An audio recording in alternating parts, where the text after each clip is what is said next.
बिछाहाला link road ते क़त्ल थियल मक़तूल अमीर बख्श ख़ास कली वारो मामलो नओं रुख इख्तियार करे वियो। इन हवाले सां वधीक तफ़सील ॿुधाए रहियो आहे भिटशा मां अवामी न्यूज़ जे रिपोर्टर सज्जाद मेमण।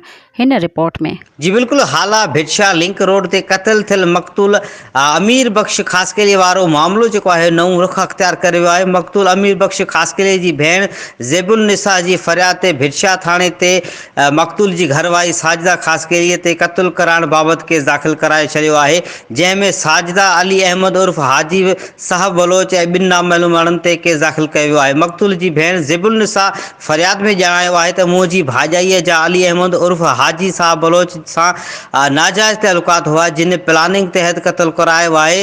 अव्हांखे हिकु भेरो ॿीहर ॿुधाईंदो रहां त भिटशा हाला लिंक रोड ते क़त्ल थियल मक़तूल अमीर बख्श ख़ास करे जे क़त्ल वारे वाक़े जो नओं रुख अख्तियार करे छॾियो आहे। मक़तूल जे क़त्ल में संस घरवारी साजिदा ख़ास करे मलूस हुजण जो इंकशाफ थियो आहे। अहिड़े क़िस्म जो भिटशा थाणे ते केस दाख़िल कयो वियो आहे। भिटशा पुलिस साजिदा ख़ास करे खे पंहिंजी हिरासत में वठी छॾियो आहे, अणॼातल हंध ते मुंतक़िल कयो आहे। जी मज़ीद ख़बरनि ऐं तफ़सीलात लाइ विज़िट कयो असांजी वेबसाइट www.awamiNewsHD.com ऐं ॾिसंदा रहो अवामी न्यूज़ HD।